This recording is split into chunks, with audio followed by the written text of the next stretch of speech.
الحمد لله المبدئ المعيد الغني الحميد ذي العفو الواسع والعقاب الشديد والصلاة والسلام على أشرف الأنبياء خاتم النبيين سيد المرسلين شفيع المذنبين سيد الأولين والآخرين سيدنا وحبيبنا نبينا وكريمنا ومولانا محمد صلى الله عليه وسلم عبده ورسوله بالهدى ودين الحق أرسله أما بعد فأعوذ بالله من الشيطان الرجيم بسم الله الرحمن الرحيم إنا نحن نزلنا الذكر وإنا له لحافظون آمنت بالله صدق الله العظيم ببركة إن الله ملائكته يصلون على النبي يا أيها الذين آمنوا صلوا عليه وسلموا تسليما اللهم صل على سيدنا ومولانا محمد وبارك وسلم صلاة وسلاما عليك يا سيدي يا رسول الله كلهم من رسول الله ملتمس غرفا من البحر أو رشفا من الديم منزه عن شريك في محاسنه فجوهر الحسن فيه غير منقسم ثم الرضا عن أبي بكر وعن عمر وعن علي وعن عثمان ذي الكرم مولاي صل وسلم دائما سرمدا على حبیبک خیر الخلق کلہم درود پاک پڑھ لیجیے اللہم صلی اللہ علیہ وسلم صلاۃ و سلام علیک یا سیدی یا حبیبی یا رسول اللہ کی حمد و ثنا نبی محترم نبی معظم صلی اللہ علیہ وسلم کی بارگاہ مقدسہ میں انتہائی محبت و عقیدت سے درود و سلام پیش کرنے کے بعد تمام تعریف اللہ وحدہ لا شریک کے لیے ہے۔ قرآن کریم فرقان حمید کی نزول کے حوالے سے، مضامین کے حوالے سے، اختلاف قرات کے حوالے سے، تدوین اول اور تدوین ثانی اور ثالث، حضور سید عالم کے دور پاک، حضور سیدنا صدیق اکبر کے دور پاک اور حضرت سیدنا عثمان غنی ذی النورین کے دور تک کے مضامین گزر چکے۔ اختلاف قرات کس کو کہتے ہیں؟ قرآن 7 حروف پر اترا ہے، 7 حروف سے کیا مراد ہے، اور اختلاف قرات کے حوالے سے وہ کون سے قبائل جو فصاحت کے ساتھ تھے، اور قرآن کریم کی کتابت کس طرح ہوئی، اس کی اولین، اس کے متن اور رسم الخط، ہینڈ رائٹنگ میں جو ہے وہ قریش کا رسم الخط کیسا تھا، اور ابتدائی طور پر نقطوں کا آغاز کیسے ہوا، اور پھر اس کے بعد رکوع کی ترتیب کیسے ہوئی، منزلوں کی ترتیب کیسے ہوئی، پاروں کی ترتیب کیسے ہوئی، یہ تمام مضامین ترتیب وار جو ہے وہ گزر چکے ہیں۔ یعنی ایک مسلمان کو اور ایک طالب علم کو ابتدائی طور پر قرآن کریم کے حوالے سے جن باتوں کا جاننا قرآن کریم سے دوستی اور محبت کے لیے ضروری ہے، وہ تقریباً مضامین گزر چکے ہیں۔ اب میں صحیح بخاری شریف کی حدیث کی طرف آ رہا ہوں، اور ضمناً انشاءاللہ العزیز قرآن کریم کی تاریخ، عظمت، شان، مقام کے حوالے سے ضروری مضامین انشاءاللہ العزیز جو ہے ذکر کیے جائیں گے۔ یہ بخاری شریف ہمارے سامنے ہے۔ حدثنا علی بن عبداللہ حدثنا یحییٰ بن سعید حدثنا شعبۃ قال حدثنی خبیب بن عبد الرحمن عن حفص بن عاصم عن ابی سعید بن المعلی قال كنت اصلی فدعانی النبی صلی اللہ علیہ وسلم فلم اجبه قلت یا رسول اللہ صلی اللہ علیہ وسلم انی كنت اصلی قال الم یقل اللہ استجیبوا للہ ولرسولہ اذا دعاکم ثم قال الا اعلمک اعظم سورة في القرآن قبل ان تخرج من المسجد فأخذ بيدي فلما أردنا أن نخرج قلت يا رسول الله صلى الله عليه وسلم إنك قلت لأعلمنك أعظم سورة من القرآن قال الحمد لله رب العالمين هي السبع مثاني والقرآن العظيم الذي أوتيته قال السبع الثماني والقرآن العظيم الذي أوتيته أو كما قال علیہ الصلاۃ والسلام۔ اس حدیث پاک کے اندر ایک خاص مضمون یہاں پر ذکر کیا جا رہا ہے، اور یہ حدیث امام بخاری علیہ رحمت نے، حدیث نمبر ہے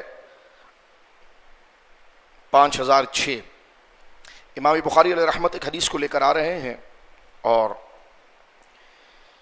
اس میں امام بخاری روایت کرتے ہیں کہ ہمیں علی بن عبداللہ نے حدیث بیان کی ہے، اور اس سند کے ساتھ آ کر کہتے ہیں کہ صحابی رسول حضرت ابو سعید بن معلہ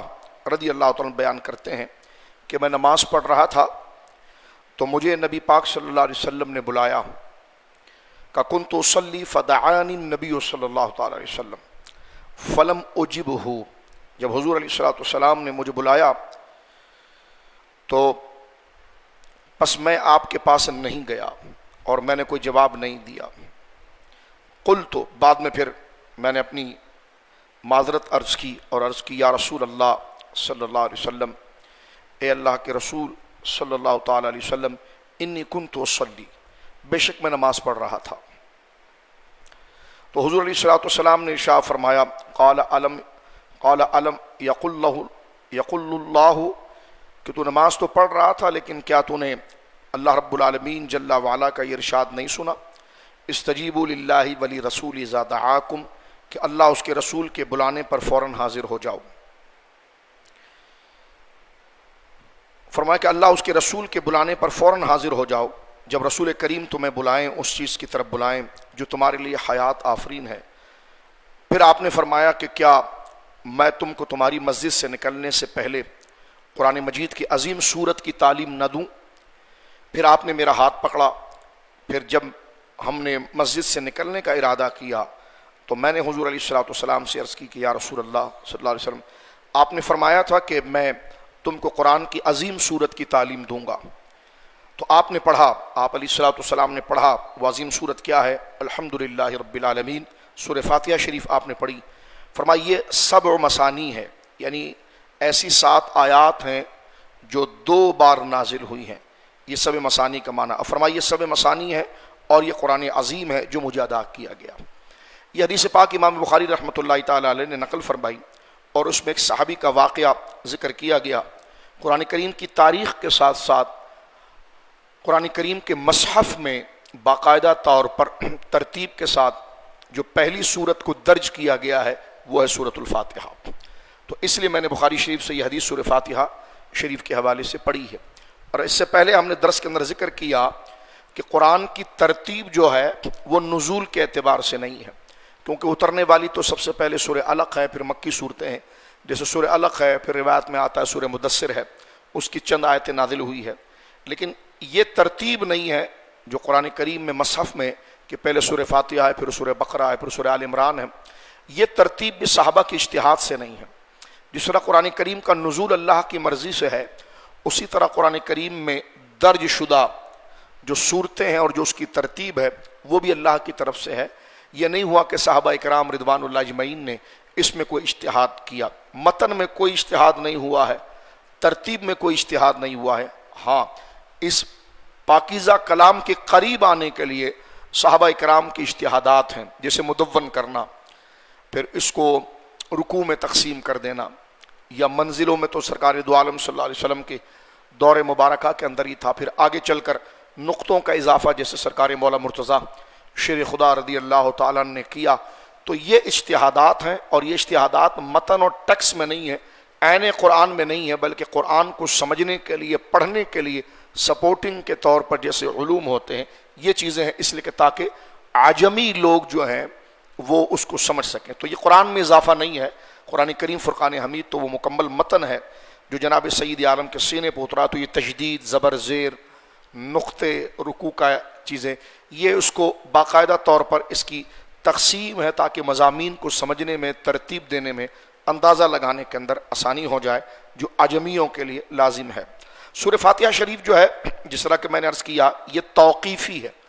توقیفی ترتیب اس کو کہتے ہیں کہ جس میں کسی انسان کی اجتہاد کا دخل نہیں ہوتا، ان کی مرضی نہیں ہوتی کہ میں یہ کہتا ہوں تو سورہ بقرہ سب سے بڑی سورت ہے تو آپ اس کو پہلے کر دیں، نہیں، یہ توقیفی ہے۔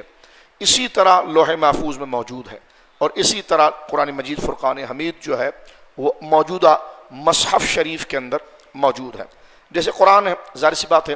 اس کا اصل نام تو ادھر سیدنا صدیق اکبر کے دور میں یا حضور کے سیدنا صدیق اکبر دور میں اس کو کمپائل کیا گیا، جمع کیا گیا، تو اس کو قرآن مجید تو نہیں کہا جاتا تھا، مصحف کہا جاتا، المصحف۔ تو جس طرح دور کے اعتبار سے یہ سپورٹنگ چیزیں ہیں جو ساتھ میں آتی رہتی ہیں کلچر کے اعتبار سے، تو المصحف قرآن میں بھی لفظ موجود ہے، لیکن آگے چل کر پھر اس کو جو ہے اب دور اور علاقے کے اعتبار سے اب قرآن کریم کی مبارک جلد کے اوپر لکھ دیا جاتا ہے قرآن الکریم، قرآن مجید، قرآن پاک۔ تو یہ اسی طریقے کے ہیں زبر زیر وغیرہ ایک تعارف کے حوالے سے۔ تو پہلی جو صورت ہے وہ سورۃ الفاتحہ ہے۔ حضرت امام بخاری رحمۃ اللہ علیہ نے سورہ فاتحہ کی تفصیل بتانے کے ساتھ ساتھ اس میں ایک واقعے کے ساتھ اس چیز کو لیا ہے، جو ایک صحابی کے اوپر یہ واقعہ گزرا ہے۔ لیکن اس سے پہلے یہ بات عرض کر دیتا ہوں کہ اس کو رسول کریم صلی اللہ علیہ وسلم نے ارشاد فرمایا کہ یہ سورہ فاتحہ جو ہے یہ سبع المثانی ہے، یعنی سورہ فاتحہ کا نام ہے سبع المثانی، اور فرمایا والقرآن العظیم، اور یہ سبع مثانی ہے اور یہ قرآن عظیم ہے، الذی اوتیتہ، جو اللہ رب العالمین کی طرف سے جو ہے وہ مجھے دیا گیا۔ یہ قرآن کریم کے ناموں میں سے سبع المثانی۔ سبع مثانی کے بارے میں کیونکہ ہم ایک درس کے انداز میں بات کر رہے ہیں، مطلقاً فضائل نہیں ہے، کچھ قانون اور کچھ ضابطے ہم نے سمجھنے ہیں، تو سبع المثانی پر علماء نے بڑی بحث کی ہے کہ سبع المثانی اس کو کیوں کہا گیا ہے، اور سبع المثانی کس کو کہا جاتا ہے۔ سبع جو ہے وہ 7 کو کہتے ہیں، 7، اور مثانی کے کئی معنی ثنا کے ہیں، گویا کہ ایک چیز کے 2 بار ہو جانے کے ہے، جیسے واحد و ثانی ہوتا نا، تو اسی طرح یہ جو سبع معنی 7 مثانی، تو 7 دہرانے والی، اس سے کیا مراد ہے؟ تو علماء نے پھر اس میں کئی چیزیں دلائل کے ساتھ جمع کی۔ امام طبری علیہ رحمۃ نے اس کے نقل کیا حضرت عبداللہ ابن عباس سے کہ سبع مثانی سے مراد یہ طویل صورتیں ہیں، 7 قرآن کے اندر 7 طویل صورتیں جو ہیں ان کو سبع مثانی کہا جاتا ہے، جس میں ایک سورۃ البقرہ ہے، سورہ آل عمران ہے، سورۃ النساء ہے، سورۃ المائدہ ہے، سورۃ الانعام ہے، سورۃ الاعراف ہے، اور سورہ یونس ہے۔ تو یہ جو 7 سورت ہیں ان کا نام بھی سبع مثانی کہا جاتا ہے۔ پھر اسی طرح حضرت عبداللہ ابن عباس رضی اللہ عنہ سے روایت ہے کہ سبع مثانی سے مراد یہ 7 صورتیں ہیں، اور انہوں نے سورہ یونس کی بجائے سورہ کہف کا بھی اضافہ بعض علماء نے کیا ہے کہ سورہ کہف بھی اس کے اندر شامل ہے۔ لیکن سورہ فاتحہ شریف کو سورہ مثانی حدیث کے اندر جو کہا گیا اس کا کیا مطلب ہے؟ تو اس کا معنی یہ ہے، یعنی وہ بھی سبع مثانی ان کو کہا جاتا ہے ترتیب و تعارف کے حوالے سے، لیکن یہاں تو حدیث کے اندر آ گیا ہے کہ سیدنا ابو سعید معلیٰ کو حضور نے فرمایا تھا کہ یہ سبع مثانی ہے۔ تو سبع مثانی کا کیا معنی ہے؟ 7 کا معنی، سبع کا معنی سین با عین، سبع، سبع المثانی، تو سبع کا معنی 7 کے 7۔ اب اس کی ترتیب کیا ہے؟ مثانی کا معنی ہے 2 بار، 1 بار نہیں، 2 بار، چونکہ سورہ فاتحہ کو فرض اور نفل کی ہر رکعت میں بار بار پڑھا جاتا ہے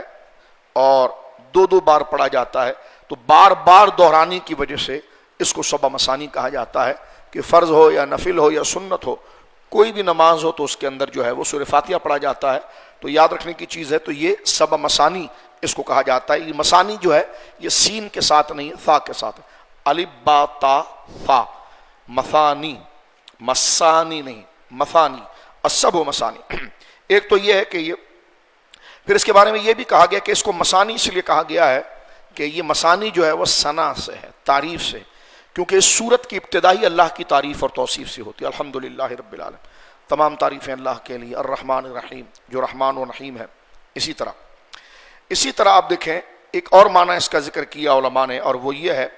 کہ یہ مثانی جو ہے وہ مستثنی ہونے سے، ایگزمپٹ ہونے سے، مستثنی جو خاصہ ہے اس امت کا۔ جیسے آپ کہتے ہیں نا کہ جناب عبداللہ آیا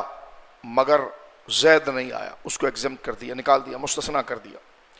تو یہ مثانی کا معنی مستثنی سے بھی لیا ہے علماء نے، اور کہا کہ یہ اس سے پہلے کسی امت پر یہ عظیم صورت نہیں اتری۔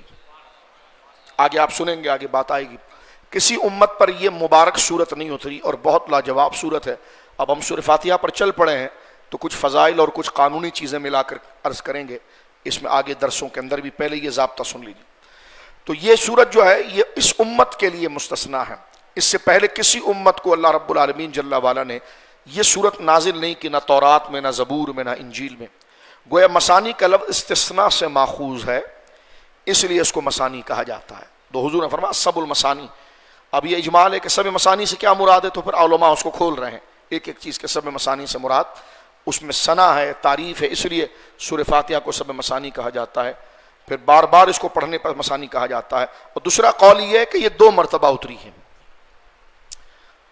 ہر آیت اور ہر سورت ایک ایک اتری ہے، اور یہ سورہ فاتحہ جو ہے یہ 2 دفعہ اتری ہے۔ سورہ فاتحہ مدنی ہے اور اس کا 2 مرتبہ نزول جو ہے وہ مدینہ منورہ میں ہوا ہے، اور بعض علماء نے یہ کہا کہ ایک دفعہ یہ سورہ مکہ کے اندر اتری ہے اور یہ ایک مدینے کے اندر اتری ہے، تو یہ 2 ہونے کی وجہ سے اس کو سبع مثانی کہا جاتا ہے۔ حضرت ابو ہریرہ رضی اللہ تعالیٰ عنہ سے یہ روایت ہے، رسول کریم صلی اللہ علیہ وسلم نے فرمایا ام القرآن، یعنی قرآن کی اصل، اس کا ایک معنی یہ بھی ہے کہ جو سارا قرآن میں ہے نا وہ سورہ فاتحہ کے اندر ہے۔ تو ام القرآن یعنی اس میں جو ہے وہ اللہ رب العالمین کی ذات، عقیدہ بھی آ گیا، اس میں ہماری معاشرت بھی آ گئی، اس میں جو ہے وہ اللہ رب العالمین جل وعلا کی ثنا اور حمد بھی آ گئی، اور اسی طرح اس میں تاریخ بھی آ گئی ساری، کہ جو قرآن کا ایک بہت بڑا حصہ جو تاریخ سے متعلق ہے کہ پچھلی امتیں جو گزری ان میں کیا خرافات تھی، تو غیر المغضوب علیہم ولا الضالین میں وہ اجمالاً وہ ساری تعریف آ گئی۔ الحمدللہ رب العالمین الرحمن الرحیم مالک یوم الدین، اس میں تمام قرآن کریم میں جہاں جہاں فردن انڈیویجول الگ الگ سنگل کر کے تعریف کی گئی، اس کا مجموعہ آ گیا۔ تو ایک تو یہ ہے کہ یہ ام القرآن ہے، یعنی قرآن کی اصل ہے، اصل کو کہتے ہیں کیونکہ ظاہر سی بات ہے بچے کی اصل بھی اس کی ماں ہوتی ہے، تو اس لیے ماں کو کہا جاتا ہے۔ اسی طرح جو ہے وہ مکہ شریف کا ایک نام ہے ام القرا، قرا قریہ سے ہے، یعنی علاقوں کی اور شہروں کی اصل، کیونکہ سب سے پہلے جو خطہ زمین کا بنا ہے وہ مکہ شریف ہے۔ علماء نے لکھا ہے اور تقریباً کتابوں کے اندر ہے کہ اللہ رب العالمین نے سب سے پہلے زمین پر پانی کو پیدا کیا، اور پانی کے اندر جب طغیانی اور جوش آیا تو وہ ایک جھاگ سا بن گیا، اور جس جگہ پر وہ جھاگ بن کر پھیلنے لگا وہی جھاگ جو ہے وہ زمین کی سطح بنی، اور جہاں سے وہ پھیلا ہے وہ کعبہ مشرفہ کی عمارت ہے جہاں سے زمین کو پھیلایا گیا۔ اس لیے کعبہ مشرفہ جو ہے وہ زمین کا سینٹر ہے، ایک دم مڈ ہے، اور یہیں سے زمین کو گویا کہ پھیلایا گیا ہے۔ اس لیے اس شہر مکہ کو جو ہے، مکہ کے کئی نام ہے، مکہ بھی ہے، قرآن میں ایک بکہ بھی ہے، ببکۃ مبارکا وہدی للعالمین ان اول بیت وضع للناس للذی بکۃ مبارکا وہدی للعالمین۔ تو مکہ کا ایک نام بکہ کے بھی ہے، تو یہ نام یعنی جو مکہ شہر کی خصوصیات ہے اس حوالے سے یہ نام بدلتا ہے، مکہ بھی ہے، بکہ بھی ہے،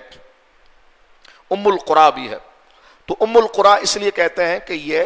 شہر کی اصل ہے، تمام علاقے خطے یہیں سے شروع ہے، اس وجہ اسی لیے حضور علیہ الصلوۃ والسلام کہاں کے رہنے والے تھے؟ مکہ کے۔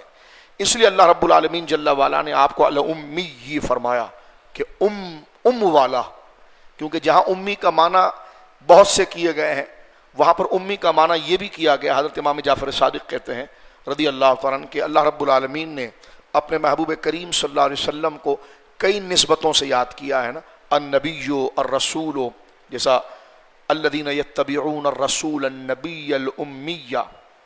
تو حضور علیہ الصلوۃ والسلام کی جتنی نسبتیں تھیں ان نسبت سے یاد کیا، تو آپ کو الامی کہا گیا ہے۔ تو امی کہنے میں جہاں دیگر معنی ہیں تو اس میں ایک معنی علماء نے باضابطہ طور پر یہ بھی لیا ہے جس میں سید الطائفہ امام المفسرین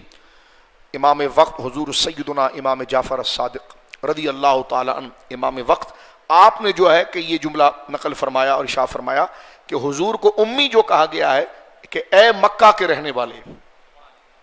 اے مکہ کے رہنے والے، تو حضور علیہ الصلوۃ والسلام کی پیدائش مکہ کی ہے، اس وجہ سے آپ کو امی کہا گیا، یعنی مکہ کے رہنے والے، نہیں ام القرا کا رہنے والا۔ تو اب یہاں پر اس کو ام القرآن کہا جا رہا ہے، سورہ فاتحہ کو ام القرآن، ایک تو یہ بالکل ابتدا میں ہے اس وجہ سے، اور اس کی وجہ سے سارے مضامین قرآن کی اصل جو ہے وہ سورۃ فاتحہ ہے۔ تو حضرت ابو ہریرہ کہتے ہیں کہ رسول کریم نے فرمایا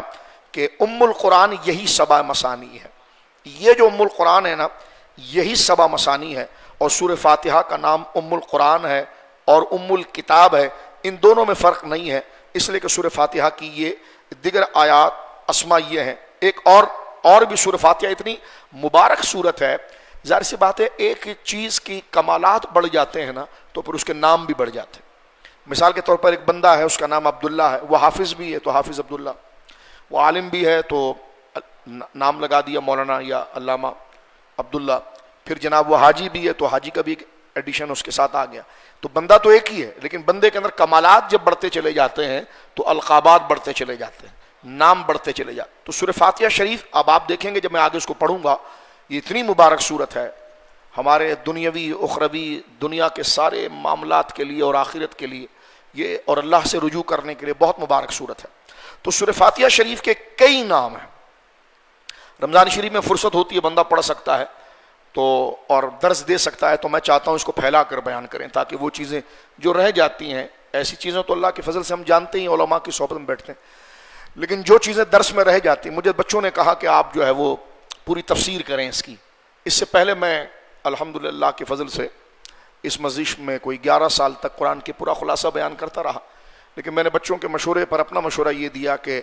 تفسیر تو ہوتی رہتی ہے لیکن ہم تفسیر کے کچھ قانون پڑھ لیتے ہیں، زندگی رہی، اللہ نے زندگی دی تو آنے والے سال انشاءاللہ العزیز جب یہ پیریڈ مکمل ہو جائے گا جو قرآن کی بالکل ابتدائی انیشل سبق ہے، اس کے بعد انشاءاللہ تفسیر دوبارہ کر لیں گے، اور یہ بھی ادھر بھی وقت مل گیا تو انشاءاللہ العزیز کریں گے، اور اگر دنیا سے رخصت ہو گئے تو اللہ اس قرآن کے صدقے ہماری مغفرت فرما دے۔ تو سورہ فاتحہ شریف کے جو ہے وہ کئی نام ہیں۔ ایک نام تو جس طرح بھی حضور نے خود فرمایا صلی اللہ علیہ وسلم، تھکتے تو نہیں آپ لوگ، پریشان تو اچھا، ایک نام ہے سب المسانی اور ایک نام ہے ام القرآن۔ اب حضور آگے نام، کئی نام ہیں اس کے۔ ایک نام ہے الکنز، خزانہ، اور واقعی میں یہ خزانہ جب بات کھلے گی بتاؤں۔ ایک ہے وافیہ، تمام مضامین پر پوری ہے۔ الشافیہ، اس میں واقعی میں ظاہری اور باطنی تمام امراض کی شفا بھی موجود ہے۔ الکنز، الوافیہ، الشافیہ، الکافیہ، سورۃ الحمد یہ بھی اس کا نام ہے، سورۃ الحمدللہ یہ بھی کہا جاتا ہے سورہ فاتحہ کو،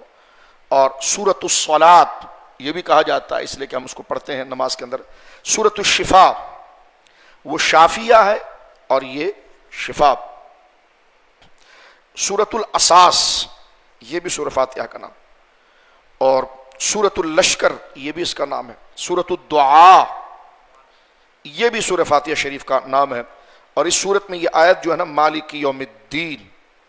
روز جزا کا مالک ہے۔ دین کا معنی ہے حساب، اور جزا، دین کا معنی حساب، اور جزا اور دین کے دیگر معنی بھی ہیں، اور یہ ہے کہ جیسے عادت، عمل، حکم، حال، خلق، طاعت، قہر، ملت، شریعہ، یہ تمام علماء نے اپنی طرف سے اس کو ذکر کیا ہے۔ اب اس مضمون کو ذکر کرنے کے بعد ہم حدیث کی طرف چلتے ہیں۔ دیکھیں حدیث شریف کے اندر کیا تھا، حدیث شریف کے اندر یہ تھا کہ حضرت ابو سعید معلّہ رضی اللہ تعالیٰ یہ جو ہے نماز پڑھ رہے تھے، جو بخاری شریف کی حدیث ہے، اور حضور علیہ الصلوۃ والسلام نے گزرتے ہوئے، آپ تشریف لے جا رہے تھے تو سرکار علیہ الصلوۃ والسلام نے دیکھ لیا تھا کہ ابو سعید ابن معلّہ نماز پڑھ رہے ہیں، اور وہ خود اپنا واقعہ بیان کرتے ہیں کہ کنت اصلی، میں نماز پڑھ رہا تھا، فدعانی نبی صلی اللہ علیہ وسلم، حضور نے مجھے آواز لگائی اور مجھے بلایا، فلم اجبہ، لیکن میں نماز میں تھا تو میں کیسے جواب دیتا، اور ابھی تک تو میں کیسے جواب دیتا، نماز میں تو بات کرنا جائز نہیں ہے۔ تو میں نے اپنے ذہن میں یہی سنا کہ میں جواب کیسے، تو میں نے کوئی جواب نہیں دیا۔ کہتے قلت یا رسول اللہ، جب نماز سے میں فارغ ہوا اور میں حضور کے پاس آیا تو حضور نے میں نے حضور سے کہا انی کنت اصلی یا رسول اللہ، اور کوئی مسئلہ نہیں تھا، آپ نے نماز کا حکم دیا اور نماز میں خشوع خضوع ہونا چاہیے، قد افلح المؤمنون الذین هم فی صلاتهم خاشعون، کہ کامیاب ہو گئے وہ مسلمان جنہوں نے اپنی نماز میں خشوع خضوع کو رکھا، یعنی دل کے ساتھ، بدن بالکل ساکن ہے، جیسے بندہ قیام کی حالت میں کھڑا ہوتا ہے تو چاہیے کہ وہ قیام کی حالت میں سجدے کی جگہ کو دیکھے۔ بزرگوں نے لکھا ہے چہرے پر ایسا نور آ جائے گا کہ جس کو نور والا خود پہچان لے گا، یہ کوئی میک اپ اور پاؤڈر کا نور نہیں ہوگا، لیکن اس نور کو وہی پہچانے گا جس کے اندر یہ نور کی چمک ہوگی، اگلے کو نظر نہیں آئے گا۔ اگلے کے نزدیک نور کا معیار گوری اور کالی چمڑی کی تمیز ہوتی ہے، لیکن وہ نور اور ہے، وہ چیز اور ہے، جو یہ نور ہے جو اللہ رب العالمین کے انوار کا آتا ہے، اس کے لیے رنگوں کی تمیز نہیں ہوتی ہے، اور یہ انوار نماز میں لینے کا بڑا واقعی میں بہت زبردست یہ آسان طریقہ ہے کہ بندہ اگر یہ عادت ڈال دے کہ جب میں قیام کی حالت میں ہوں تو میں دیکھوں گا کہاں پر، جہاں میں نے سجدہ کرنا ہے، تو اس کے دل کی کیفیت بھی آہستہ آہستہ درست ہونا شروع ہو جاتی ہے۔ چہرے کے انوار سے مراد یہ کہ دل نورانی ہوتا ہے، اور دل کے انوار کا مطلب یہ ہے کہ عبادت کا ذوق بن جاتا ہے، نیکی اچھی رہتی ہے، آخرت کی طرف بندہ کھنچتا ہے، اس میں ہرس اور لالچ کم ہو جاتی ہے، بے حیائی بے شرمی ختم ہوتی ہے۔ یہی تعبیر ساری انوار کی ہے کہ وہ جو ظلمت اور اندھیرا ہے نا گناہوں کا، بے حیائی کا، بے شرمی کا، کیونکہ نماز جو ہے وہ بندے کو منکرات سے بچاتی ہے، یہ قرآن کا وعدہ ہے، لیکن وہ ہمیں منکرات سے کیوں نہیں بچاتی؟ کیونکہ ہم اس طرح پڑھتے نہیں ہیں اس کو۔ تو اگر میں اور آپ اس طریقے سے پڑھیں نا، ایک تو نماز میں جو پڑھنے جانے والی فزیکل چیزیں ہیں، جو ارکان ہیں، یہ تو اپنی جگہ پر، لیکن وہ ارکان بھی میں نے، اگر آپ نے مثال کے طور پر کھڑے ہونا ہے قیام میں، تو اس وقت پتہ ہونا چاہیے کہ اللہ کے آگے کھڑے ہیں، رکوع ہے تو یہ پتہ چاہیے کہ میں اپنے رب کے آگے جھکا ہوں، اور تعظیم کا نام ہے نماز۔ میں نے سجدہ کیا تو یہ دل میں یہ ساری کیفیت ایک روح کی طرح چلنی چاہیے، اور اتنی پختہ ہو جائے کہ پھر کوئی بتانے کی ضرورت نہیں کہ جب بندہ کھڑا ہو تو رب کی یاد اس کے سامنے مستحضر ہو جائے۔ تو جتنے بھی ارکان ہیں، سجدہ ہے، رکوع ہے، یہ تمام چیزیں جو ہے وہ رب کی یاد سے ہونی چاہیے۔ ایک تو یہ ہے، پھر جو آپ پڑھ رہے ہیں اس میں آپ کا پروناؤنسیشن بالکل، کیونکہ اللہ کو تلفظ پسند ہے، اور یہ ضابطہ ہے۔ آپ کسی بھی بڑے بندے کے پاس جائیں دنیا میں بھی، اور جناب جملے اچھے بولیں لیکن اس کی ادائیگی بالکل بیکار سی ہو، تو وہ گھن کھائے گا آپ سے، یہ کیا کر رہا ہے، اور اس کو بولنا نہیں آتا۔ اس لیے آپ جب دیکھیں اسکول کے اندر بھی جاتے ہیں یا اسکول میں بھی پڑھتے ہیں، تو جہاں پر آپ کو کوئی چیز پڑھنا سکھاتے ہیں تو پروناؤنس بھی سکھاتے ہیں، کیونکہ اصل زبان کا حسن بولنے سے ادا ہوتا ہے، کہ اس کی ادائیگی آپ کیسا کریں گے، لہجہ آپ کیسا استعمال کریں۔ لہجہ جو ہے وہ زبان کی روح ہے۔ بندے کو الفاظ بہت سارے آتے ہو لیکن اس کو پروناؤنس کرنا نہ آتا ہو اور آگے پیچھے کرتا ہو تو جناب جو ہے کہ اس لیے ایکسنٹ، ایک تو پروناؤنس اور ایکسنٹ، اس زبان کے لہجے کو پکڑ لینا کہ وہ اہل زبان کس طرح کرتے تھے۔ تو یہ ہم نے حضور تاج الشریعہ میں دیکھا ہے۔ تاج الشریعہ کی کبھی آپ عربی سنیں نا تو آپ بالکل دیوانے ہو جائیں۔ اور آپ نے یوں تو 8 کلاس پڑھی تھی، اس کے بعد آپ مصر چلے گئے اور مفتی اعظم نے آپ کو مصر بھیج دیا تھا، اور آپ مصر میں 4 سال رہے، اور وہاں سے BA کر کے جب آپ لوٹے ہیں تو اس کے بعد آپ کی زندگی تو مصروفیات میں گزری، لیکن آخری زمانے کے اندر جب حضرت کے اسفار افریقہ کی طرف بہت زیادہ ہوتے تھے، اور حضرت افریقہ کے علاقے کو پسند کرتے تھے، اس لیے کہ اعلیٰ حضرت سے بھی خط و کتابت فتاوی افریقہ، اور پھر افریقہ وہی لوگ گئے تھے نا جو آپ کے گجرات کے تھے، بہار کے تھے، UP کے تھے، ہندوستان کے لوگ تھے، وہی جیسے ساؤتھ افریقہ یا پورا افریقہ یہاں پر، تو ان کو اعلیٰ حضرت اور دین کے ساتھ بڑا لگاؤ ہے اور لوگوں کا مقابلے میں، اور یہ لگاؤ اور جگہ پر بھی ہے، لیکن ان طبقوں کے اندر لگاؤ بھی ہے اور گویا کہ ایک نسبت بھی ہے اپنے بزرگوں کے ساتھ۔ تو اس لیے سرکار تاج الشریعہ کا سفر وہاں پر بہت زیادہ رہا ہے، اور جب آپ وہاں پر گئے اور حلقہ جب آہستہ آہستہ بڑھتا رہا، اور ابتدائی دور میں تو میں نے وہاں لوگوں سے پوچھا، کسی کو پتہ بھی نہیں تھا کہ یہ کون ہستی ہے، تو اکیلا حضور تاج الشریعہ 1 مہینہ کہیں قیام کریں، لوگ آئے ملے، پھر جب جوبن ہوا تو پھر ماشاءاللہ آنکھ والا، جب تو ایک وقت ہوتا ہے، تو پھر مریدین نے عرض کی کہ حضور آپ کچھ انگریزی میں آپ تقریر کریں تاکہ یہاں کے بچے جو ہے وہ انگریزی، پھر حضور نے جو حضرت تاج الشریعہ نے انگریزی شروع کی، وہ نیٹ کے اوپر انگریزی خطابات موجود ہے، آپ ذرا دیکھیے گا، تو یہ ہوتا ہے کمال جو ان بزرگوں میں نظر آتا ہے، جس چیز کو لینا ہے تو پھر اس کے کمال کے ساتھ لینا ہے۔ تو یہ زبان کے حوالے سے، تو لہٰذا نماز کے انوار کے اندر بات یہ ہے، ایک تو اس کے ارکان کو اللہ کی یاد کے لیے، پھر آپ رب سے بات کر رہے ہیں تو بہت دھیمے دھیمے انداز میں نے اس نے ایک حدیث پڑھی، پڑھتے رہتے ہیں ہمیشہ اللہ کے فضل سے، مجھے بہت زیادہ لذت پہلی کی طرح آئی۔ میری ماں سید عائشہ کہتی ہیں کہ حضور بہت آہستہ آہستہ تلاوت کرتے تھے، ایک ایک لفظ کو الگ الگ کر کے، اور ظاہر سی بات ہے آپ رب سے بات کر رہے ہیں نا، الحمدللہ رب العالمین الرحمن الرحیم مالک یوم الدین، یہ کیا کر رہے ہیں آپ؟ کیونکہ مناجی ہوتا ہے نا، مناجات کرتا ہے، فریاد کرتا ہے، بات کرتا ہے اپنے رب سے نمازی، تو آرام سے الحمدللہ رب العالمین اپنے رب سے بات کرتا ہے، الرحمن الرحیم مالک یوم الدین، تو ٹھہر ٹھہر کر ایک ایک الفاظ کی ادائیگی مکمل، ورتل القرآن ترتیلا، تلفظ کے ساتھ آہستہ آہستہ۔ اس کے کئی فائدے ہیں، ایک تو رب سے آپ بات کر رہے ہیں، اس کے آداب آپ کے آتے ہیں، پھر آپ کے بدن کا ایک روحانی بوجھ ایسی اتر رہا ہوتا ہے۔ مثلا غور کیجئے، کسی سے کہا جاتا ہے نا کہ آپ جناب جو ہے وہ رات کو سونے سے پہلے سورہ فاتحہ پڑھیں یا سورہ فلق پڑھیں تو آپ کی پریشانی ختم ہو جائے گی، نیند آپ کو بہت اچھی آئے گی، اور یہ جو جنات یا نظر بد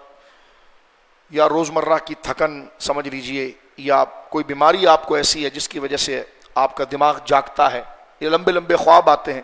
اب یہ میڈیکل پوائنٹ آف ویو سے بھی ہو سکتا ہے اور روحانی بھی ہو سکتا ہے. تو روحانیت کے لیے آپ سورۃ الفاتحہ پڑھیں، یہ بہت مجرب ہے، اس میں سورۃ الفلق پڑھیں.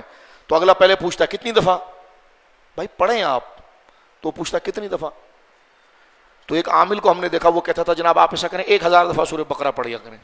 وہ آئندہ اس کے پاس آیا ہی نہیں. تو یہ کیا بات ہے کہ جناب کتنی دفعہ؟ ایک ہی دفعہ پڑھو، تسلی سے پڑھو. کیونکہ کتنی دفعہ سے مراد کیا ہے؟ بالکل تعداد ہونی چاہیے، لیکن تعداد میں پھر تعداد کی طرف توجہ نہ ہو، ہر دفعہ پڑھنا سلیقے کے ساتھ ہو اور اللہ کی رضا کے ساتھ. مثلا کہا گیا جناب 7 دفعہ آپ پڑھیں، تو 7 دفعہ پڑھنے میں یہ ہوتا ہے کہ پھر بندہ بھاگم بھاگی اتنی کرتا ہے کہ اس نے 7 کا عدن ٹورنامنٹ میں پورا کرنا ہے. اب اس نے جتنا جلدی پڑھنا ہے تو جو اس کے انوار ختم ہو جاتے ہیں. میں نے ایک شخص سے کہا کہ آپ پڑھیں، تو انہوں نے کہا واقعی میں نے سورہ فاتحہ کو کچھ ٹائم دے کر آرام سے پڑھا، بستر پر لیٹ کر. اس میں آداب یہ کہ پاؤں کو سمیٹ لیں تو اچھا ہے. بسم اللہ الرحمن الرحیم الحمد للہ رب العالمین الرحمن الرحیم. میں نے کہا پھر کیا ہوا؟ تو انہوں نے کہا ایسا لگا جیسے میں ہوا میں چلا گیا.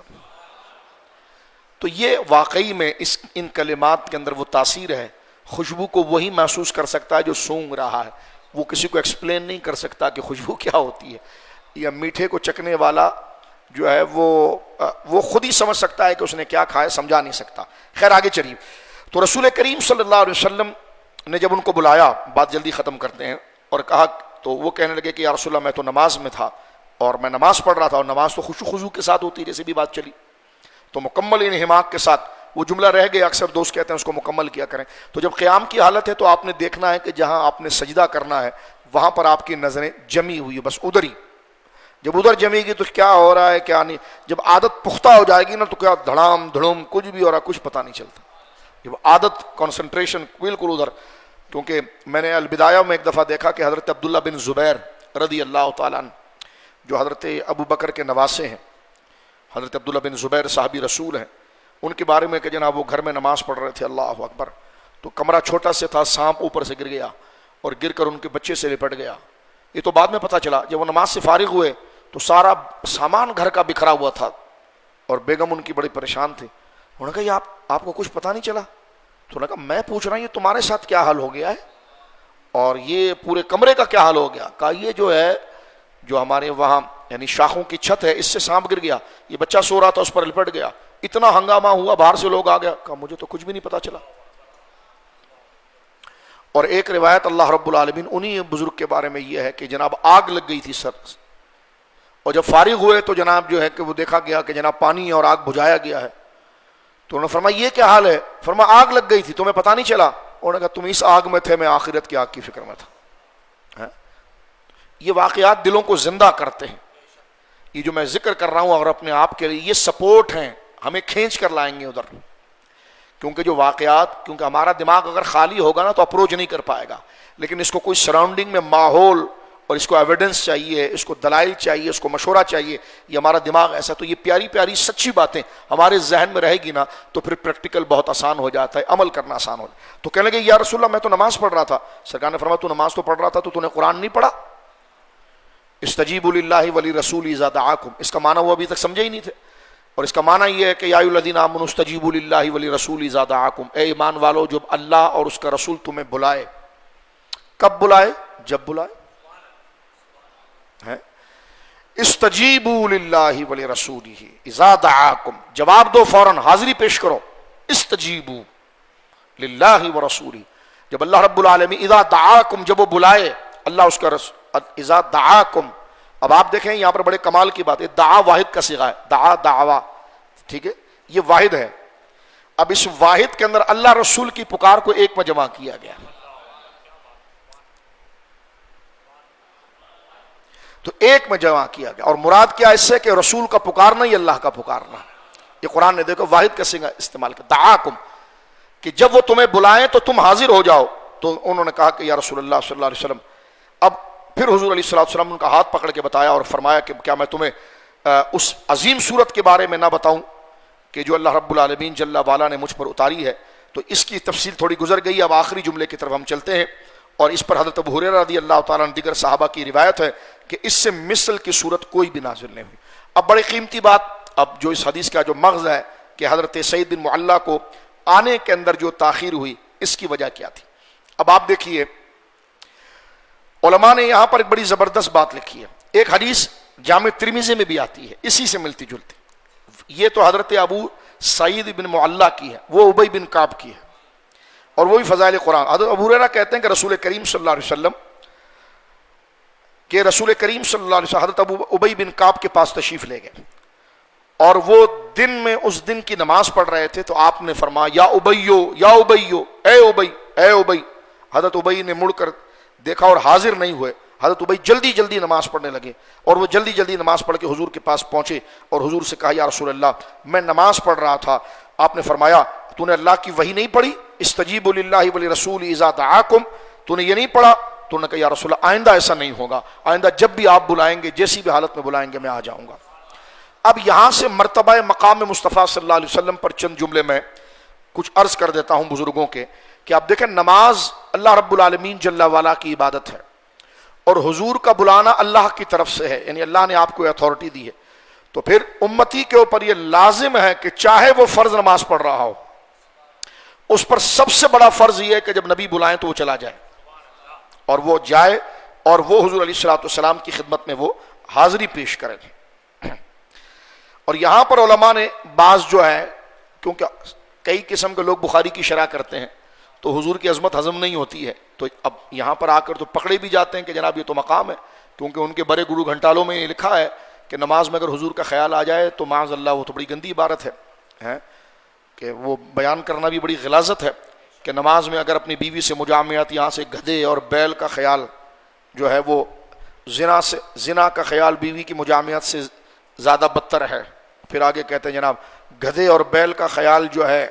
وہ اپنے شیخ یہاں تک کہ جناب رسول کریم صلی اللہ علیہ وسلم کی طرف توجہ کرنا. اللہ اس یہ کہ یعنی پاگل ہیں تم، کیا کرتے ہو؟ یہ کوئی لکھنے کی باتیں ہیں؟ اور پھر توحید کی بھی تم ٹھیکیدار بنے ہوئے ہو.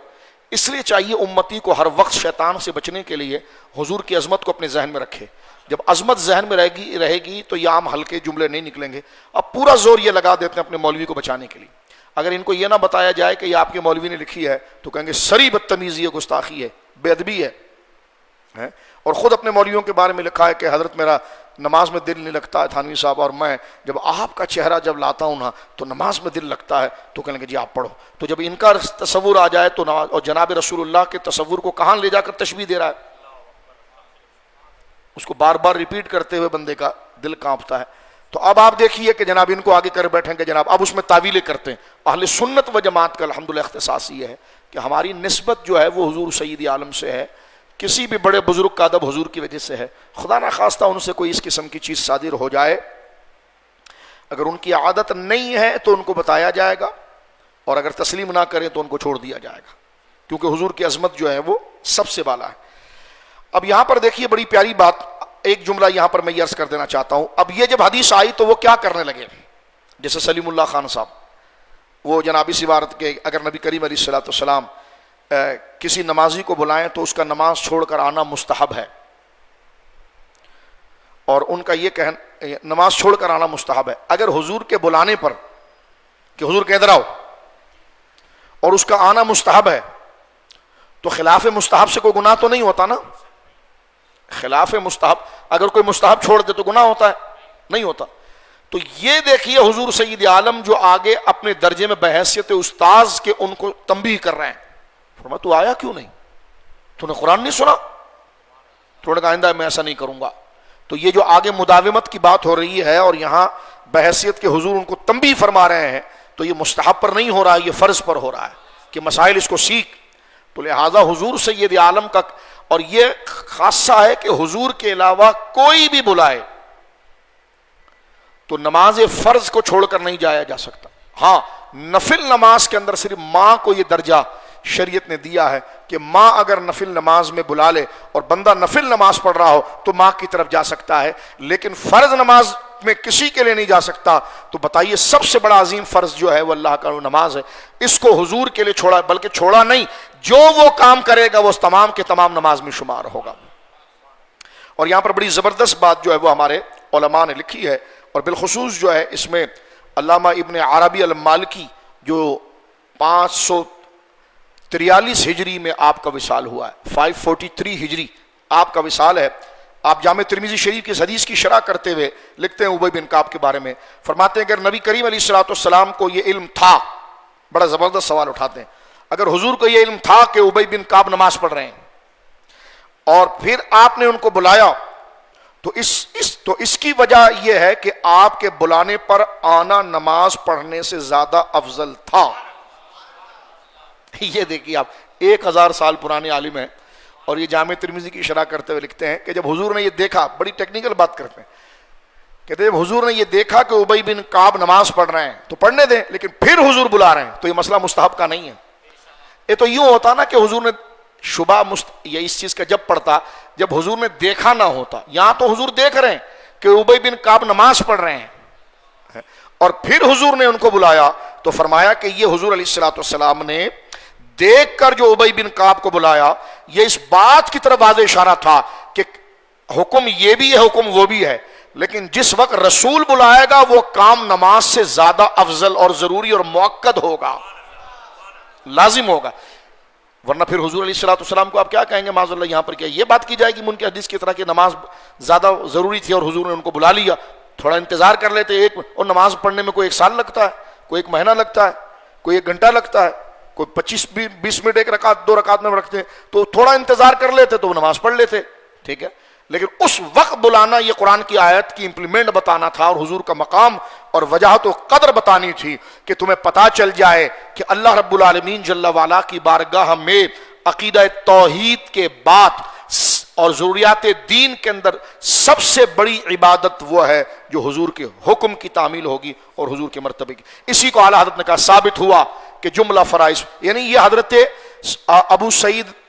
بن معلہ اور حضرت ابی بن کعب کی دل کی کیفیت اس وقت کیا ہوگی کہ میں تو نماز پڑھ رہا تھا اور حضور نے بلایا، تو ابی بن کعب جو سوچ رہے تھے نا نماز کو سامنے رکھ کر اور حضور کو دیکھ کر، تو وہ یہی سوچ رہے تھے کہ بھائی ثابت ہوا کہ جملہ فرائض فروع ہیں، اصل الاصول بندگی استاج ور کی ہے۔ تو جو ابی بن کعب کی فکر تھی نا اس کو اعلیٰ حضرت نے شعر میں ڈھال دیا کہ جو فرائض ہیں نا وہ فروع ہو گئے۔ مثال کے طور پر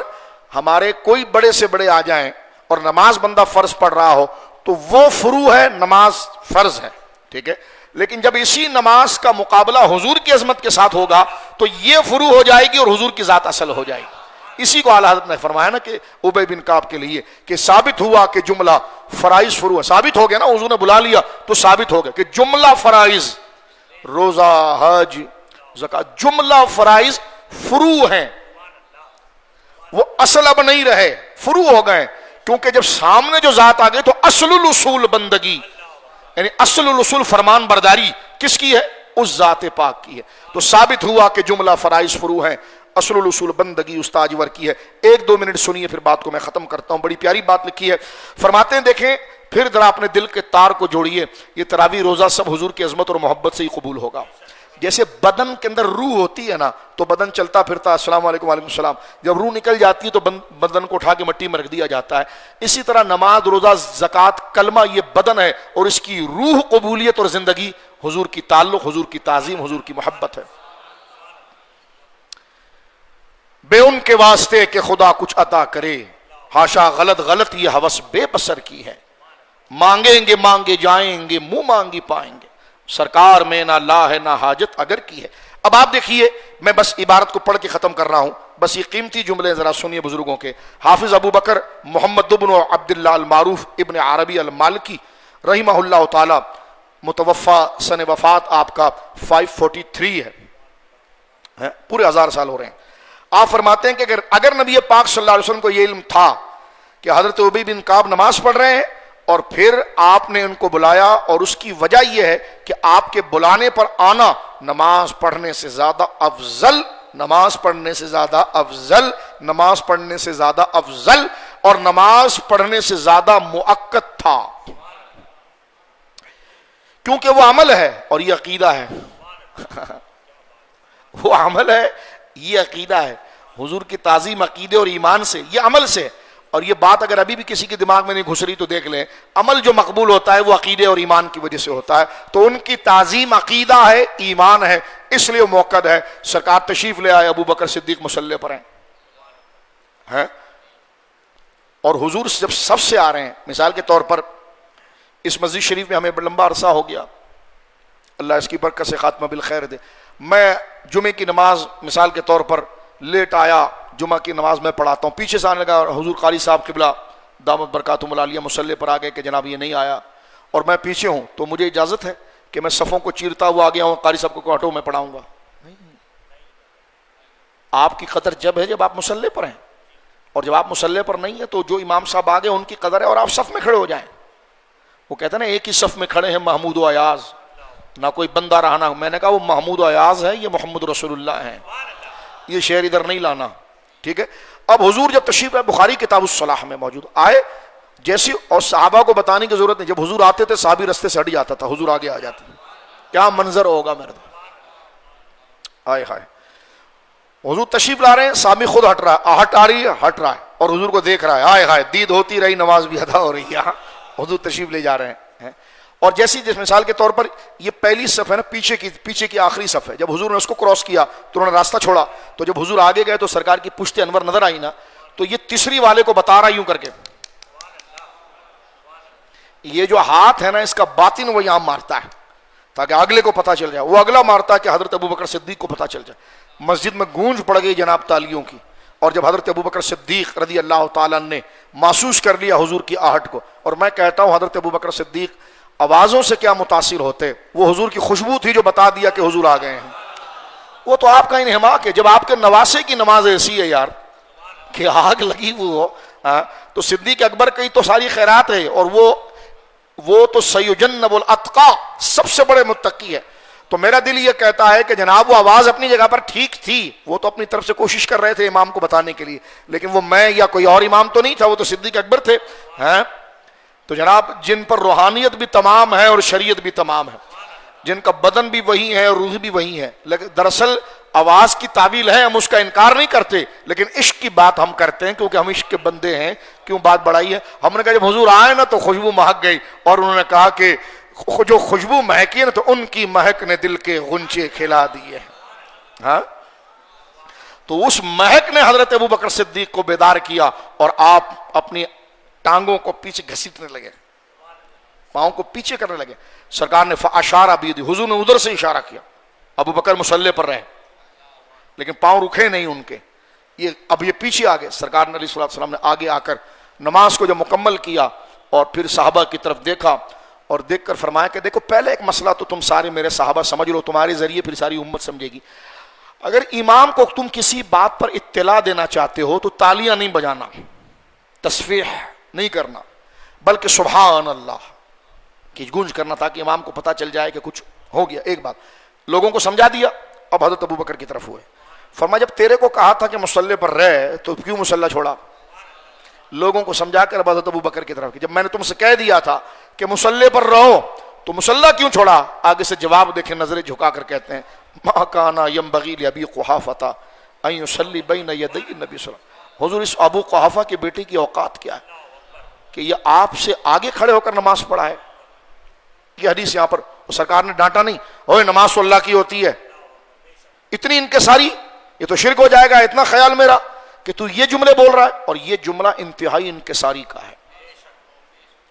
زمانہ طالب علم میں جب ہم بخاری شریف اپنے استاذوں سے پڑھتے تھے تو یہ جملہ ہمیں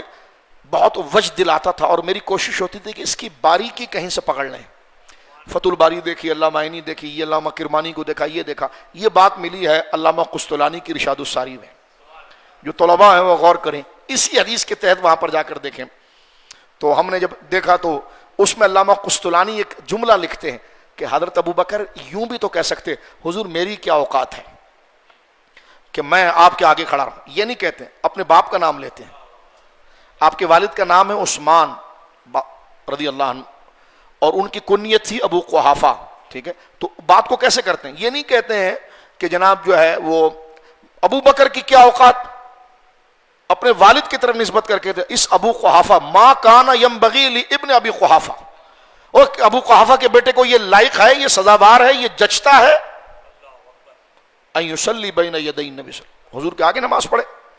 علماء نے یہاں سے مسئلہ کھینچ کر نکالا کہ یہاں جو حضرت صدیق اکبر نے، اللہ اکبر کیسے پاکیزہ لوگ تھے، یہاں جو صدیق اکبر نے اپنا نام نہیں اپنی نسبت باپ کی طرف کی ہے، تو دیکھیں باپ کی نسبت بندہ دو طریقے سے کرتا ہے، کبھی انتہائی فخر کے لیے کرتا ہے اور کبھی انتہائی عاجزی کے لیے کرتا ہے۔ مثال کے طور پر سامنے اگر چھوٹے مرتبے والے لوگ ہونا اور بندہ کوئی بڑا کام کر جائے، یار آپ نے تو بڑا کام کیا، تو ہونا فلانے کا بیٹا، ہونا فلاں کا بیٹا، تو کبھی اپنے سے مرتبے میں توجہ کرنا اس کنیکشن کو۔ جب آپ دیکھیے آپ کے سامنے آپ کے ہم مرتبے کا کوئی دوست ہوگا یا کوئی کم ہوگا اور آپ نے کوئی اچھا کام کیا، لوگوں نے کہا یار عبداللہ آپ نے کیا کام کیا، کہا ہونا عبد الرحمان کا بیٹا۔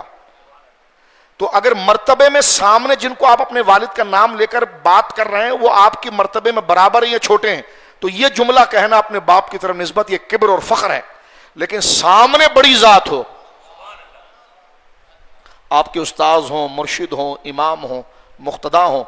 اور آپ ان کے سامنے کوئی خدمت کریں، وہ کہیں کہ واہ عبداللہ تم نے بڑا پیارا بات کام کیا، تو پھر آگے سے کہیں حضرت اس عبد الرحمان کے بیٹے نے کیا کام کیا۔ تو یہ انتہائی وہ جتنا انتہائی درجے کی بڑائی ہے نا، یہ انتہائی درجے کی کمی ہے۔ تو سامنے رسول اللہ ہے نا، تو کیا کہتے ہیں حضرت ابو بکر صدیق، ما کان ینبغی لابن ابی قحافہ، اس ابو قحافہ، تو میں اس کا ترجمہ یہ کرتا ہوں، صدیق اکبر نے یہی فرمایا کہ اس ابو قحافہ کے بیٹے کی اوقات کیا ہے۔ اور یہ اوقات کا لفظ بھی بہت نیچے ہے، وہاں پر علامہ قسطلانی نے لکھا کہ انتہائی اپنے مرتبے کو چھوٹا کرنے، انتہائی اپنے مرتبے کو چھوٹا سے چھوٹا دکھانے کے لیے آپ نے اپنی نسبت اپنے نام کی طرف نہیں کی، اپنے باپ کی طرف کی، اور کہا اس ابو قحافہ کے بیٹے کی، کیا مجھ جیسے چھوٹے آدمی ابو قحافہ کا بیٹا کیا کرے گا اور آپ کے آگے کھڑا رہے گا۔ یہ ہے وہ تعظیم نماز کے اندر جو عین نماز کے اندر ہوئی ہے، اور حضور سید عالم صلی اللہ علیہ وسلم مصلی پر آ گئے۔ تو مجھے بتا دیجئے کہ سر سوئے حرم جھکا، دل سوئے مصطفیٰ، دل کا خدا بھلا کرے یہ نہیں اختیار میں ہے۔ اسی والا حضرت نے کہا نا کہ اے شوق دل یہ سجدہ گر ان کو روا نہیں۔ ابھی اس کو شعر سمجھ میں نہیں آتا تو اس میں شرک نظر آتا ہے، میں نے کہا تم کو اردو بھی نہیں آتی، یہ تو سب سے بڑی معراج بیان ہو رہی ہے۔ اے شوق دل یہ سجدہ گر ان کو روا نہیں، اچھا وہ سجدہ کیجئے کہ دل سر کو خبر نہ ہو۔ سجدے کا معنی ہے جھکنا، تو یہ سر کا جھکانا منع ہے، دل کا جھکانا منع نہیں ہے۔ صابر بھائی ہمارے بیٹے تاج شریعہ کی تقریر یاد ہے نا آپ کو، کچی میمن کی تاج شریعہ کی تقریر، اس میں تاج شریعہ نے یہ جملہ کہا تھا کہ سر کا جھکنا تو منع ہے لیکن دل نہ جھکے تو بندہ مومن ہی نہیں ہوتا۔ تو سجدہ، تو فرمایا اے شوق دل یہ سجدہ، سجدہ معنی جھکانا، اے شوق دل یہ جھکانا ان کو روا نہیں، اچھا وہ جھکانا، اچھا وہ سجدہ کیجئے کہ سر کو خبر نہ ہو۔ مجھے بتائیے کہ اس وقت جو حضرت نبی پاک تشریف لائے، ٹھیک ہے، تو حضرت ابوبکر کی دل کی کیفیت کیا تھی؟ وہ یہی تھی کہ اے شوق دل یہ سجدہ گر ان کو روا نہیں، اچھا وہ سجدہ کیجئے کہ سر کو خبر نہ ہو۔ وہی بات یہاں پر ہے، بات ختم کرتے ہیں، ٹائم آج زیادہ ہو گیا۔ اللہ اکبر، ایسا گما دے ان کی ولا میں خدا ہمیں،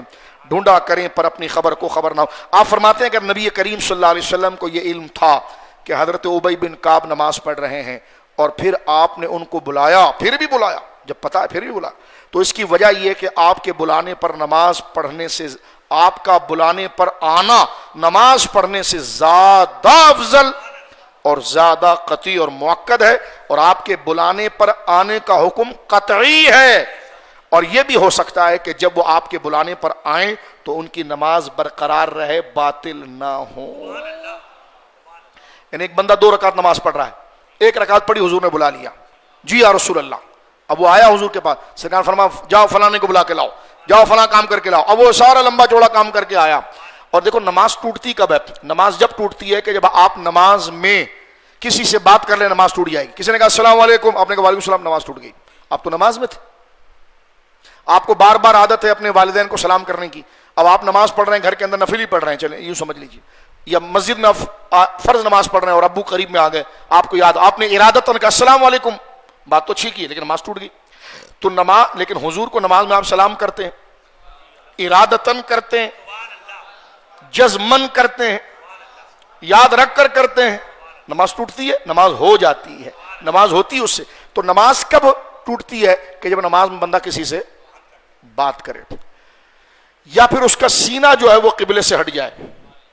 قبلے سے سینہ اس کا ہٹ جائے۔ کئی ٹوٹ میں 2 ہی وجہ بتا رہا ہوں۔ اب آپ دیکھیں کہ ایک بندے نے 2 رکعت کی نیت باندھی، 1 رکعت اس نے پڑھی، سرکار نے بلا لیا، اب وہ حضور کے پاس چل کے جا رہا ہے نا، تو قبلہ تو ادھر رہ گیا، وہ تو چلا گیا ادھر، اب حضور سے باتیں کر رہا ہے، سرکار نے کہا کیسے ہو، ٹھیک ہو، کیا حال ہے، خیریت ہے، جاؤ فلاں کو بلا کے لاؤ۔ اب یہ تو حضور سے تو بات کیا، حضور نے جو کام کہا تو ادھر بھی جا کے بات کر رہا ہے، پھر لوٹ کر آیا۔ علماء نے لکھا یہ جب آئے تو نماز کوئی ٹوٹی نہیں ہے، یہ سب نماز ہی میں تھا، اپنی ایک رکعت کو مکمل کر لے۔ پھر ثابت ہوا کہ یہ مقام مصطفیٰ ہے صلی اللہ علیہ وسلم، ثابت ہوا کہ جملہ فرائض فروع ہیں، اصول الاصول بندگی اس تاجور کی ہے۔ علامہ سید محمود آلوسی بغدادی رحمۃ اللہ علیہ متاخرین میں بہت بڑے مفسر گزرے ہیں بغداد شریف کے اندر، حنفی بزرگ ہیں۔ آپ فرماتے ہیں اس آیت سے استدلال کیا گیا ہے کہ نبی پاک صلی اللہ علیہ وسلم جب کسی شخص کو نماز کے لیے بلائیں تو اس پر حاضر ہونا واجب ہے۔ امام شافعی نے کہا کہ اس سے نماز باطل نہیں ہوگی کیونکہ یہ اللہ کے حکم ہی کی تو تعمیل ہے۔ لہٰذا دیکھیے یہاں پر یہ بات واضح ہو گئی، مفسرین کو چاہیے، محدثین کو چاہیے، حدیث کی شرح کرنے والے کو چاہیے کہ جب تو حدیث کی شرح کر رہا ہے تو دیکھ تو صحیح کہ کس کے کلمات کی تو خدمت کر رہا ہے۔ تو جب جس کے کلمات کی خدمت کر رہا ہے تو جب ان کا نام آ جائے تو شان کو چرا نہیں، جب خدمت ہی ان کی شان کی کر رہا ہے۔ اس لیے اہل سنت کے علماء پھر ایک ایک نسبت مل جاتی ہے نا تو پھر صفحے کے صفحے لکھتے ہیں سرکار کریم کی شان میں، ادھر سے بھی لائیں، ادھر سے بھی لائیں، ادھر سے بھی لائیں۔ اور کسی نے اعلیٰ حضرت سے کہا کہ جناب امام اعظم کے تو دلائل یہ ہیں کہ جناب مکہ جو ہے وہ افضل ہے مدینہ منورہ کی زمین کے حوالے، سرکار کے روزے مبارک کے حوالے سنیں تو آپ نے کیا جملہ کہا کہ ہاں طیبہ نہ صحیح افضل۔ اب دیکھیں جواب دینے کا انداز کیا ہے، ایک لکھ رہا ہے جی مکہ افضل ہے، مکہ افضل ہے، یہی بات کر رہے ہیں لیکن انداز دیکھیں کیا کرتے ہیں، بات یہی کرتے ہیں لیکن مرتبہ گراتے نہیں ہیں، کہتے طیبہ نہ صحیح، طیبہ نہ صحیح افضل، مکہ ہی بڑا زاہد۔ ہم عشق کے بندے ہیں، کیوں بات بڑھائی ہے؟ اللہ رب العالمین حاضری قبول فرمائے۔ جتنے ہمارے بہن بھائی لائیو ہمارے ساتھ ہیں اللہ تمام کی حاجت پوری فرمائے، بچوں کو شفا عطا فرمائے، بچوں کے نصیب اچھے فرمائے، حالات بہتر سے بہتر فرمائے اللہ رب العالمین۔ جتنے حضرات یہاں درس میں بیٹھے ہیں اللہ تمام کے لیے حاضری مقبول فرمائے، جان مال عزت و آبرو کی حفاظت فرمائے، بے حیائی بے شرمی کے کاموں سے محفوظ فرمائے، خاتمہ بالخیر عطا فرمائے، عبادتوں کا ذوق عطا فرمائے، گناہوں کے کام اور بے حیائی کے کاموں سے اللہ محفوظ فرمائے، بے شرمی کے کام اکیلے میں اجالے میں اللہ محفوظ فرمائے، اور اللہ سے جو دعا سچے دل سے کی جائے وہ عادت بندے میں آتی ہے۔ دعا کریں اللہ ہماری ایسی عادت بنا دیں کہ عبادت ہم پر آسان ہو جائے،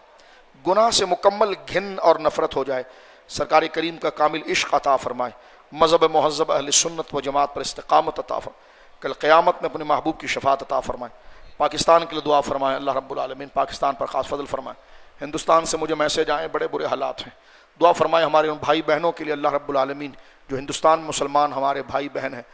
مولا کریم ان کو ان دہشت گردوں سے محفوظ فرما، ان کی بربریت سے محفوظ فرما، اور جو مسلمان یہاں رہ رہے ہیں مولا کریم ہم میں اتفاق و محبت عطا فرما۔ یہ وطن عزیز کتنی بڑی نعمت ہے، مولا کریم اس کی قدر کرنے کی توفیق عطا فرما، جو اس کو منتشر کرتے ہیں ان کو منتشر فرما، جو اس کو ترقی دیتے ہیں ان کو کمال عطا فرما، جو مانگا وہ بھی دے، جو نہ مانگ سکے وہ بھی دے،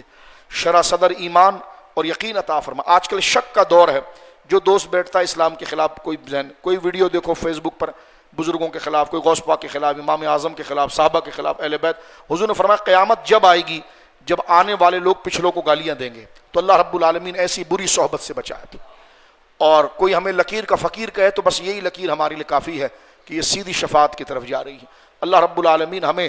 دنیا کے لمبے چوڑے جھمیلے میں پھنسنے کی بجائے جو ہم تک دین پہنچائے اپنے بزرگوں سے صحیح پہنچائے، بس اسی کے گرد رہ کر وہیں تک اپنے آپ کو روک کر اپنی آخری سانس تک ایمان کے ساتھ، حضور کی ذات کے ساتھ، قرآن و سنت کے ساتھ، صحابہ و اہل بیت کے ساتھ، اولیاء و صالحین کے ساتھ ہمیں وفا کرنے کی اللہ توفیق دے۔ جب ہمارے سینے سے سانس اکھڑے تو کلمہ طیبہ موجود ہو،